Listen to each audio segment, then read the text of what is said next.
Hi, welcome to TUTV. I'm Sarah Moore. And I'm Joe McCurdy. So Joe McCurdy thinks that the weather outside today is beautiful, and it's not bad. It's not bad, but I think it is about 10 degrees too hot. No, it's windy, it's crisp, the sun's out. I couldn't ask for better, and it's February. I couldn't ask for better weather. It's too hot. When I woke up this morning and I looked at the weather, it's like 73 degrees outside. In February, that's insane. Okay, actually. That's too much. That's April weather. It's snowing in Syracuse right now, so I guess I'd rather be here than there. Well, actually, I don't know if I want the snow. That's too much for me. Exactly. So, count your blessings. Well, what's the weather going to be like in Utah when you go I'm going there? to Utah on Thursday, guys. It's going to be 57. So basically the same it was here on, Monday? We almost got a snow day. We did almost get a snow day. Was that this week? I think No, it was so. last week. Last It week? was last week. It's only Tuesday. Man, my weeks are just, squishing right together. Squished together. Well, I'm very jealous of your 57-degree weather you're going to be getting in Utah. Mountains and a little bit of volleyball. It's going to be great. Back to my homeland. So. Alrighty, well, maybe we'll hear some more about Joe's trip later today, but we'll be back to you guys later.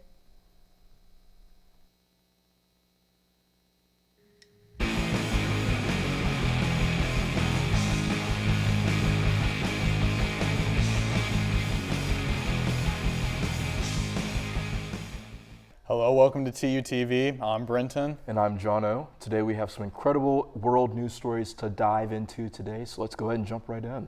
Russian opposition leader Alexei Navalny, long considered President Vladimir Putin's greatest domestic opponent, died in prison last Friday. Navalny's death, which was swiftly condemned by Western leaders, joins the long list of Putin's attempts to silence any dissenting voices within the autocratic regime.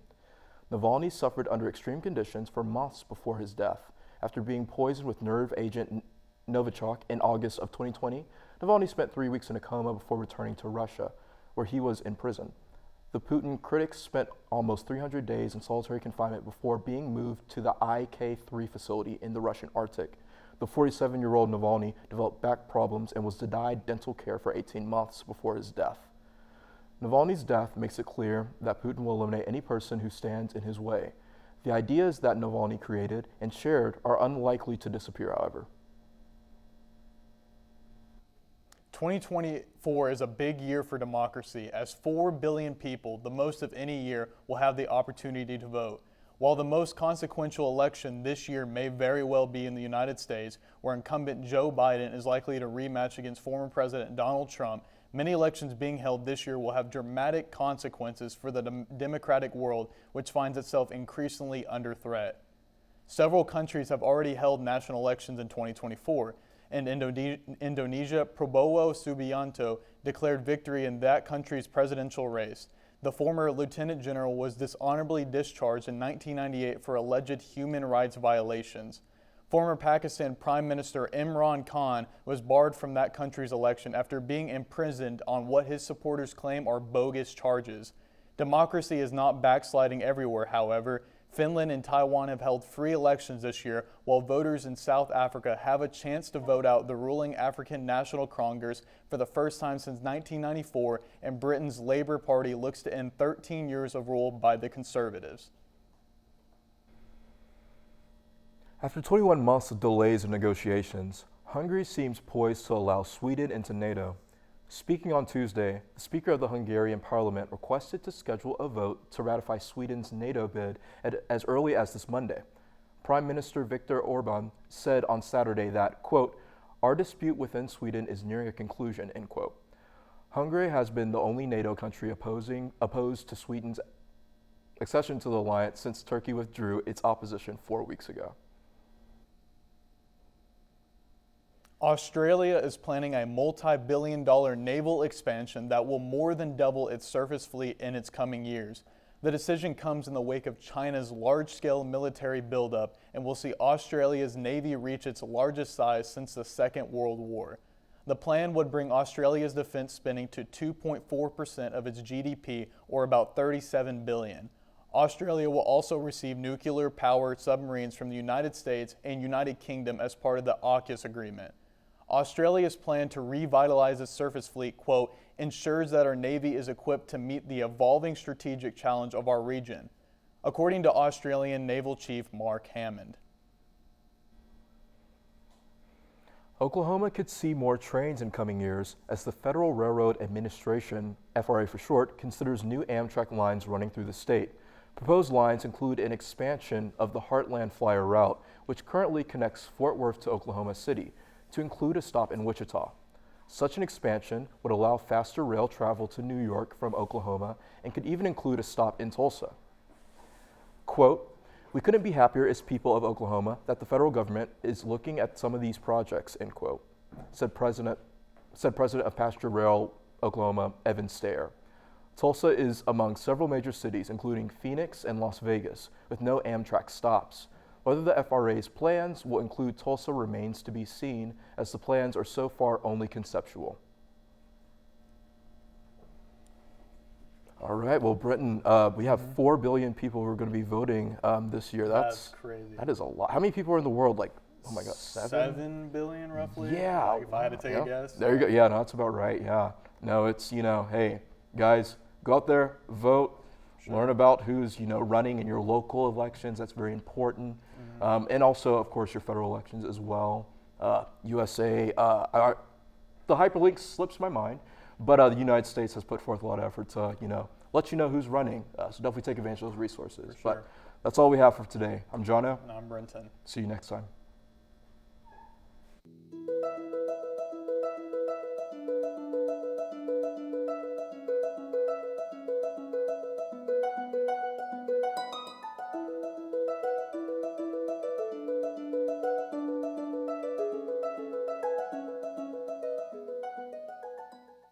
Hi, welcome back. Today I'm interviewing one of our seniors, Brenton. All right, can you tell us just a little bit about yourself, your major and everything? Yeah, so I'm a senior. I'm a media studies major, double minor in sports advertising, or advertising and sports management. There we go. What a mouthful. But yeah, so 8 semesters down. It's crazy. It's really insane that you're almost graduating. Like, I can't believe that, like, we're at that point in the semester. I mean, like, I know it's not even midterms yet, but like it feels like it's almost over for everybody. And it's very sad but very exciting.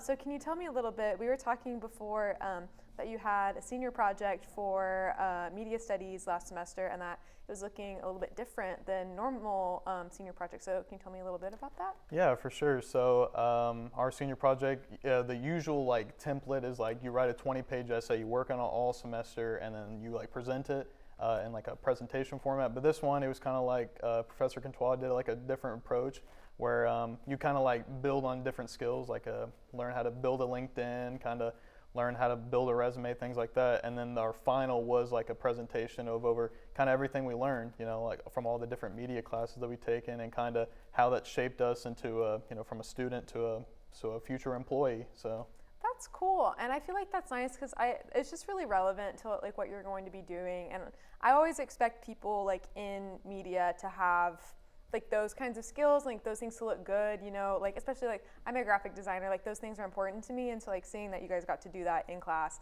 I feel like that's super useful and exciting. And also then you didn't have to write a 20-page paper. That's for which sure. is always a pro. I would not want to do that. But yeah, that's super cool. Do you have any favorite classes that you took over the course of all of college? Oh gosh, yeah. So I'll stick to media since it's kind of how we're going. Yeah. But I've had a few different ones that weren't media related. But a lot of all the 4 main courses, media theory, media history, all these were good. With Peters way back then, my sophomore year and such, was a pretty good one. Yeah, just a bunch of the media classes that Contois, Peters, Kish have taught. It's really been a good experience. Kind of getting a different perspective. Shaping from a 18-year-old to almost a 22-year-old is crazy. It is crazy. So, keep going on with the media studies theme. So you're obviously in TUTV and Studio 151. So how did you get involved with the media lab? So freshman year, of course, this was all during COVID and such, so I didn't really get to do much freshman year, but Cloris and a bunch of other people had Yes. kind of recruited me, and I got stuck through. And then once COVID was kind of coming to a stop, we got to do more stuff, create podcasts and stuff, and then for TUTV, Wes, I had a class with him, and Aww. he told me, hey, you want a sports anchor? I was like, I don't know what to do, bro. But he just like told me, you're going to be fine. And of course, I went in there, kind of had like my little blunder that I always like to go back and watch and stuff. But, you know, this is the first like full year, school year that I've gone to like anchor, host, do a bunch of different stuff. So I've stuck through, and it's been a good experience. Yeah, you've gotten to do so many different positions here at TUTV. It's been really cool. And like, I mean, you're really doing it all, like with like doing all the podcast stuff and doing everything here. So I'm wondering, do you have a favorite TUTV or Studio 151 memory?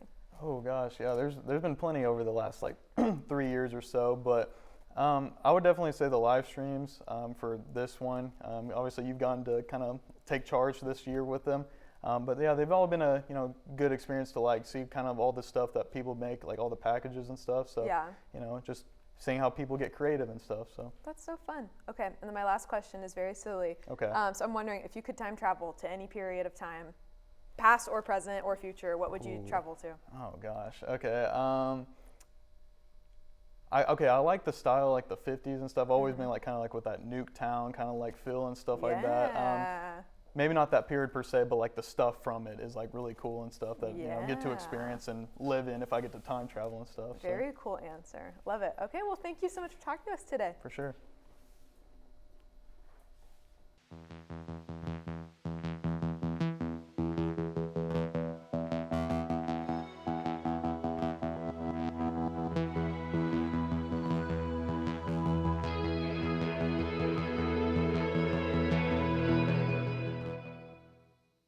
Hi, welcome back to TUTV. I'm Brenton. And I'm Hunter Lynn. We're bringing you some exciting stories from the world of sports today, so let's get right into it.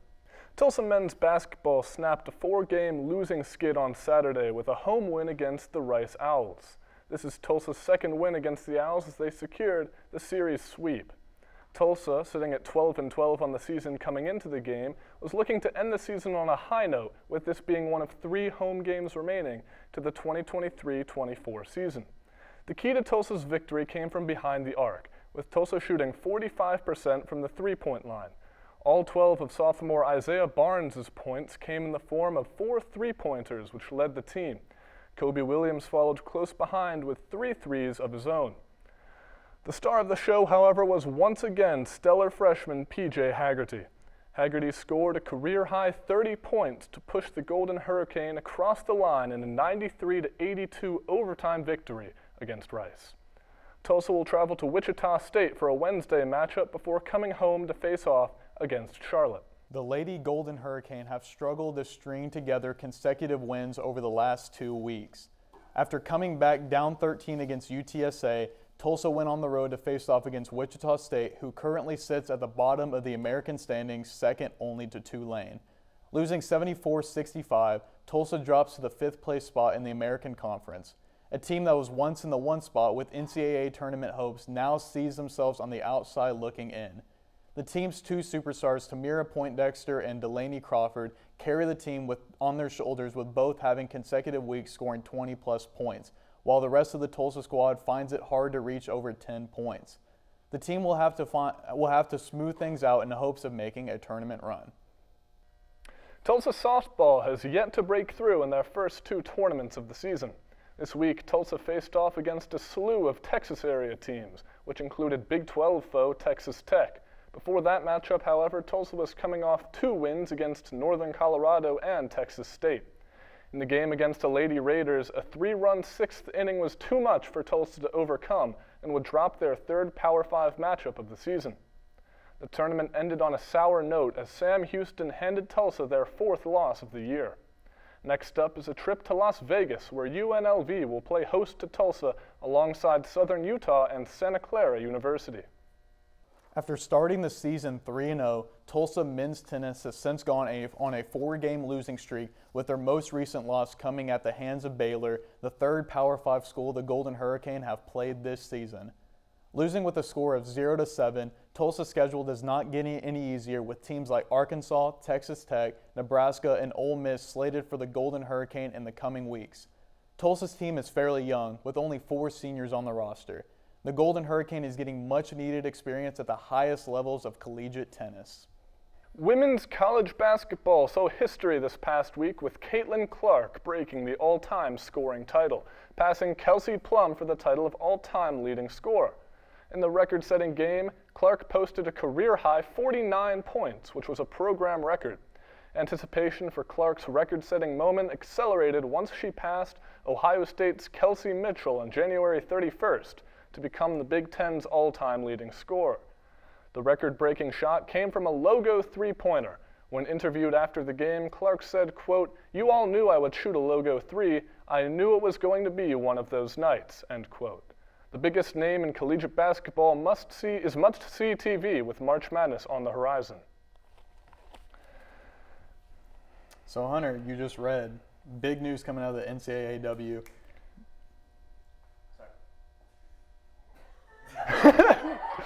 The snapping was crazy. Okay, now you're good. Okay, Hunter, so some big news coming out of the NCAAW. Caitlin Clark is the all-time scoring leader. Yes. Obviously, you just read that she, for the record, she just pulled up from three and just absolutely drained it. It's a big moment because Kelsey Plum is kind of sitting at the top for a long time, a couple years. Now she's playing for the Las Vegas Aces, and it's just crazy because she's just super talented, Caitlin Clark is. So. It is, and I'm not the biggest women's basketball fan myself, but I am very much looking forward to what she will do once she makes it to the WNBA. For sure, she's a good talent. Yes. She's been doing it since freshman year. She's definitely been someone I've been following for that. So certainly. So that was sports. I'm Brenton, and I'm Hunter, and we will see you next week.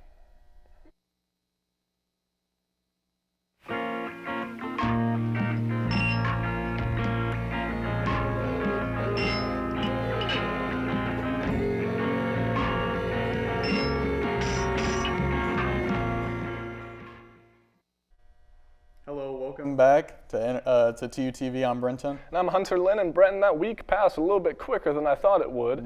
We're bringing you some exciting news from the world of entertainment, so I say we dive right into it. Last week, Selena Gomez released her latest single, Love On.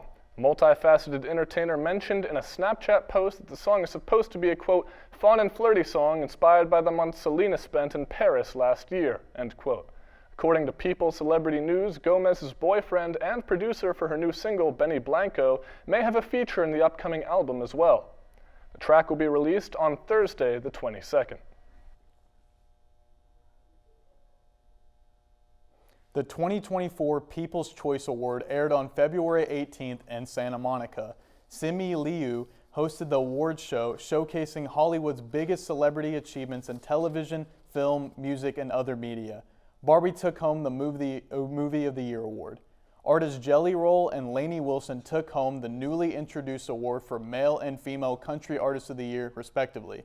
Taylor Swift won Artist of the Year, and Olivia Rodrigo took home Song of the Year with her hit single, Vampire. For an extensive look at all the awards, go to www.usmagazine.com/entertainment. Actor Zachary Ty Bryan was arrested and charged with a DUI during a traffic stop this Saturday morning. The star of Home Improvement and The Fast and the Furious Tokyo Drift was booked into the John Benoit Detention Center after suspected involvement in an earlier traffic collision, according to an article from Entertainment Tonight. The 42-year-old actor has had several previous DUI arrests, the last of which in 2020 resulted in 5 years probation and 18 months of an alcohol rehabilitation program. DUIs are not the only trouble Bryan has found himself in over recent years. In 2020, he pled guilty to misdemeanor menacing and fourth-degree assault for a reduced sentence of 3 years probation. Bryan was ordered to attend violence intervention and to, quote, not buy, possess, or consume any alcoholic beverages, end quote. Singer and actress Vanessa Williams will star in the London musical adaptation of The Devil Wears Prada. Show's producers announced on Monday.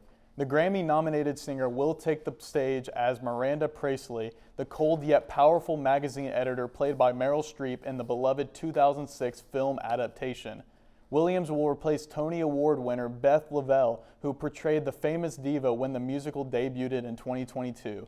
After resounding success at the James M. Nederlander Theater in Chicago, the production is moving to West End District of Central London with a current opening date of October 2024 at London's Dominion Theatre.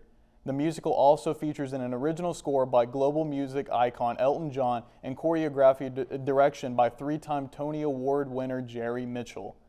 Williams shared her excitement for the new project, stating that, quote, "Bringing Miranda Priestley to life in the West End is an absolute dream come true." Additional casting for the UK production has yet to be announced. Bob Marley, One Love, has exceeded expectations during its first week in theaters, bringing in $52 million in the domestic box office over a 5-day period, up from Paramount Pictures' initial estimate of $51 million. Earning a record-breaking $14 million on Valentine's Day, the overseas box office brought the first week total to over $80 million on an estimated budget of $70 million. Kingsley Ben-Adir has received particular praise for his portrayal as the titular Jamaican singer, giving a powerful performance that captures the growth of Marley's distinct style over the course of his extensive career. The film follows the financial success of previous musical biopics Bohemian Rhapsody and Elvis, continuing to show the strength of genre with general audiences despite mediocre reviews from critics. A lot of good stories this week for entertainment, but one I think is worth discussing is the Bob Marley movie. I would agree, and coming into this week with the musical biopic, which, as we discussed, was one of many that's been released in recent years, I was not necessarily concerned, but perhaps cautious about what would entail, because in biopics, especially those depicting minority figures, it's often that some characteristics of their career can be whitewashed in order to suit a more Western audience. Do you still think you're going to come out and watch the film though? I think I will. I have garnered from some that the activist side of his career was a little bit played down in this biopic, perhaps to maybe paint the picture of a lovable music creator a little bit more, but we will see. We will see. Anyway, that's the end of our segment. I'm Brenton. And I'm Hunter. We'll see you next time.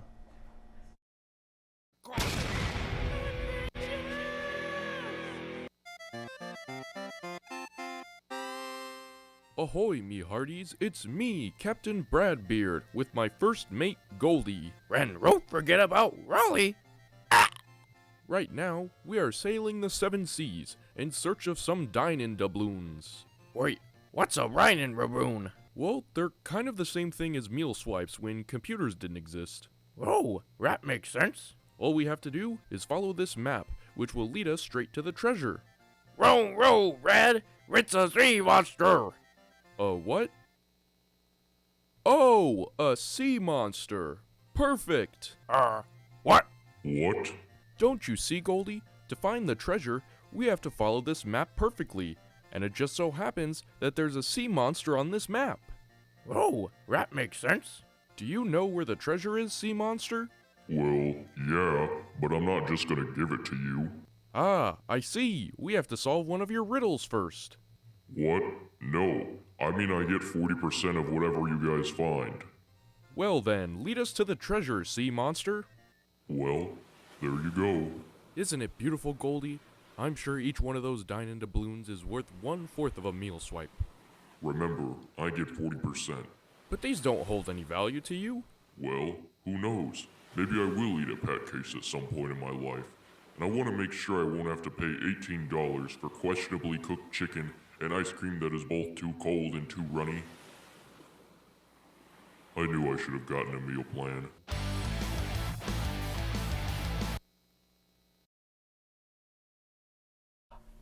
Hi, welcome back. Wait, no, we haven't. Oh. We're just waiting. Oh. We didn't get the signal. Hi, welcome back. Another great episode of The Adventures of Brad Carson. Agree. This time, sea adventures. I know, it brought up a lot of pressing questions, I feel like. It did. Would you want to be stuck on an island with Brad Carson and Goldie? Would I want to? With a lot of money, by the way. But if I had a bunch of money and I couldn't leave the desert island, definitely not. Not with I Brad don't want Carson? to just hang out with only Brad and Goldie. What if, no, I can't say that. So, If you have that type of money, what does a sea monster even do with that type? Like 40% of that doubloons. Maybe he'd buy a hat because he had like Each 8 heads, so each head he gets a different hat, so he could have like, like different fun hats, like a big top hat, and they'd all have to be custom because where are you gonna buy these top hats? He has to have them, custom tailored. And why isn't Brad Carson? Why did he leave TU? Why is he on the? Yeah, why is he on the high seas as a pirate? I didn't know he was a sailor. Well, he's done so many things. He's been Secretary of Defense. He's been a president of a university. He's now a pirate. Apparently. He's collecting jobs. He was. It's nice to have a president with such an extensive resume. With a pet dog that can talk, by the way. I mean, it's just quite impressive. I love this. And now he just has millions of dollars in golden doubloons. Hopefully what will he do next? Put that back into the university. Yeah, maybe he'll fund a new TUTV studio. Right. If he only cares about us that much. Please, Brad, give us some of your gold doubloons. Well, on that note, we will see you guys next week. It's always a pleasure. See you next time.